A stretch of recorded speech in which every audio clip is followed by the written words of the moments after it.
নমস্কাৰ সকলোলৈকে পুনৰবাৰ স্বাগতম জনালোঁ।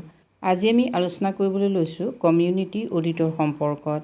অসম ৰাজ্যিক গ্ৰামীণ জীৱিকা অভিযানৰ লগত যিসকল মহিলা জড়িত হৈ আছে সেইসকল মহিলাৰ বাবে এটা নতুন চাকৰি বা নিযুক্তিৰ সম্ভাৱনা থকা এটা গুৰুত্বপূৰ্ণ পদবী হ'ল কমিউনিটি অডিটৰ।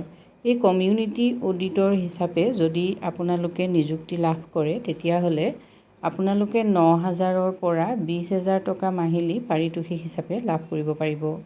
বৰ্তমান অৱস্থাত অসম ৰাজ্যিক গ্ৰামীণ জীৱিকা অভিযানৰ অধীনত অসমৰ বিভিন্ন জিলাত কমিউনিটি অডিটৰক নিযুক্তি দি থকা হৈছে। লগতে বহুবোৰ ব্লকত কমিউনিটি অডিটৰৰ ট্ৰেইনিঙো হৈ আছে। যদি আপোনালোক কোনোবাই কমিউনিটি অডিটৰ হিচাপে ইতিমধ্যে নিযুক্তি লাভ কৰিছে বা ট্ৰেইনিং গ্ৰহণ কৰিছে তেতিয়াহ'লে কমেণ্ট কৰি জনাবচোন, নিশ্চয় ভাল লাগিব। কমিউনিটি অডিটৰ মানে হ'ল সামূহিক বা আমাৰ যিবিলাক গোট আছে, গোট ভিঅ' বা CLF এইবিলাকৰ হিচাপ নিৰীক্ষক।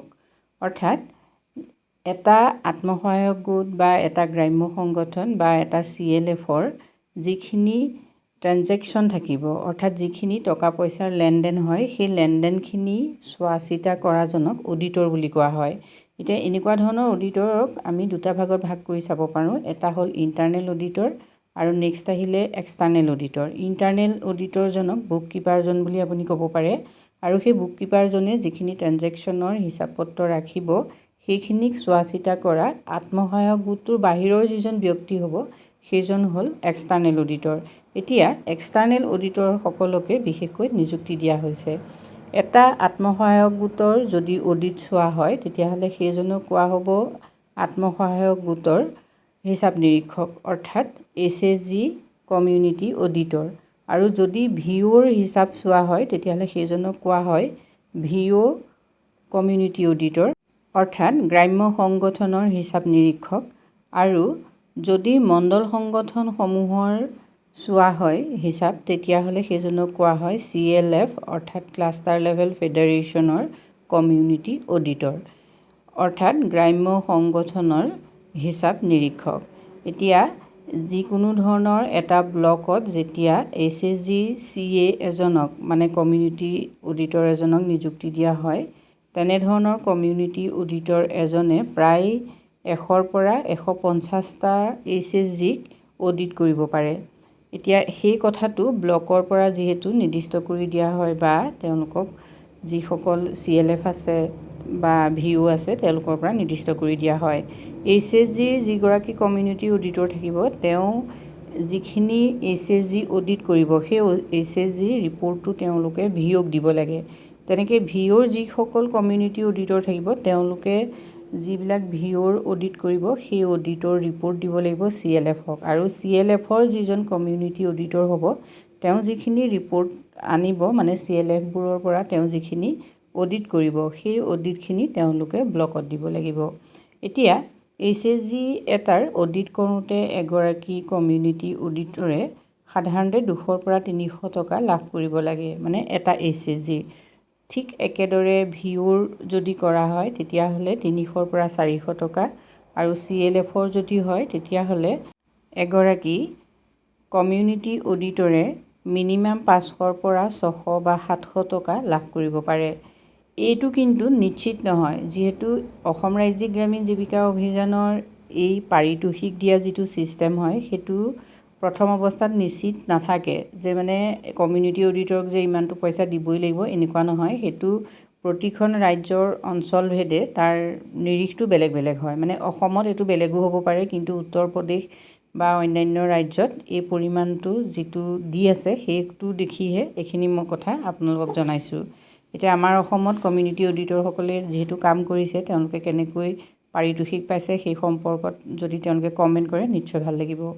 এতিয়া কমিউনিটি অডিটৰ এজনৰ যিহেতু গুৰুত্ব যথেষ্ট বেছি হয়, মানে আত্মসহায়ক গোটবিলাকক যদি আমি ছাষ্টেইনেবল কৰিব খোজোঁ, অৰ্থাৎ যদি বহনক্ষম হৈ থাকিবলগীয়া হয়, মানে যদি এটা আত্মসহায়ক গোট বা ভিঅ' বা এটা CLF যদি চলি থাকে, মানে অবিৰতভাৱে যদি সেইটো ধুনীয়াকৈ চলি থাকে তেতিয়াহ'লে তাৰ যিখিনি মেনেজমেণ্ট মানে ব্যৱস্থাপনা যিখিনি আৰু তাৰ যিখিনি ট্ৰানজেকশ্যন মানে লেনদেন সেইখিনি কি হ'ব লাগিব ক্লিয়াৰ হৈ থাকিব লাগিব। সেই ক্লিয়াৰটো চোৱাৰ ক্ষেত্ৰতে অডিটে যথেষ্ট সহায় কৰে। মানে টকা পইচাৰ লেনদেনটো যদি ঠিকেই থাকে তেতিয়াই সাধাৰণতে কি হয়, অনুষ্ঠানবিলাকৰ মৃত্যু নহয়। এতিয়া কমিউনিটি অডিটৰজনে সেই কামটোকে কৰে। গতিকে কমিউনিটি অডিটৰৰ গুৰুত্ব ইমানেই বেছি যে কমিউনিটি অডিটৰজনে ASRLMৰ যিটো লক্ষ্য আৰু উদ্দেশ্য, সেই লক্ষ্য আৰু উদ্দেশ্যক তীব্ৰ গতিত আগবঢ়াই নিব পাৰে। যিহেতু আত্মসহায়ক গোটবোৰৰ ক্ষেত্ৰত বহুতো শিক্ষিত মহিলাৰ লগত বহুতো অশিক্ষিত বা কম পঢ়া মহিলাও জড়িত হৈ থাকে। গতিকে তেওঁলোকৰ সাধাৰণতে লেনদেনৰ হিচাপ ৰখাৰ ক্ষেত্ৰত যথেষ্টখিনি অসুবিধা বা খেলিমেলি হ'ব পাৰে। কমিউনিটি অডিটৰজনে এই ক্ষেত্ৰত সহায় কৰিব পাৰে।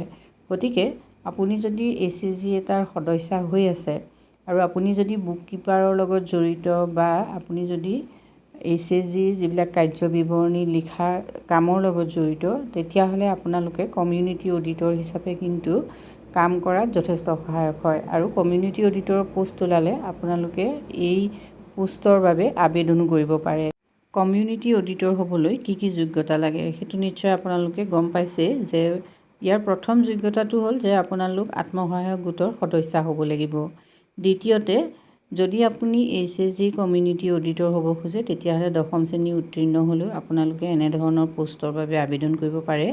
আৰু যদি আপুনি VO বা CLFৰ কমিউনিটি অডিটৰ হ'ব বিচাৰে তেতিয়াহ'লে আপুনি হায়াৰ ছেকেণ্ডেৰী অৰ্থাৎ দ্বাদশ শ্ৰেণী উত্তীৰ্ণ হ'ব লাগিব।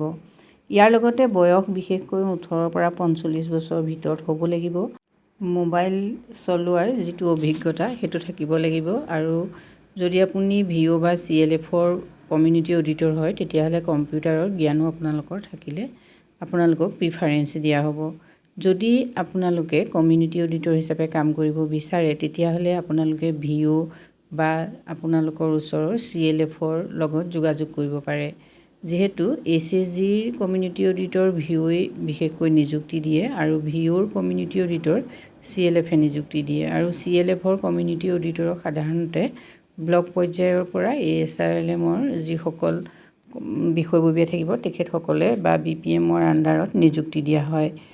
বৰ্তমান অৱস্থাত আত্মসহায়ক গোটৰ সদস্য হ'লে আপোনালোকে অন্যান্য সুবিধা বহুতো লাভ কৰিব পাৰে। চৰকাৰী সুবিধাৰ লগতে এনেধৰণৰ নিযুক্তিৰ সুবিধাও লাভ কৰিব পাৰে। যদি আপুনি আত্মসহায়ক গোটৰ সদস্য এতিয়াও নহয় তেতিয়াহ'লে আপোনালোকে এটা আত্মসহায়ক গোট খুলি আত্মসহায়ক গোটৰ সদস্য হৈ এনেধৰণৰ নিযুক্তিসমূহ লাভ কৰি নিজৰ উপাৰ্জন বৃদ্ধি কৰাৰ লগতে সংস্থাপন লাভ কৰিব পাৰে। আজিলৈ ইমানেই, ধন্যবাদ।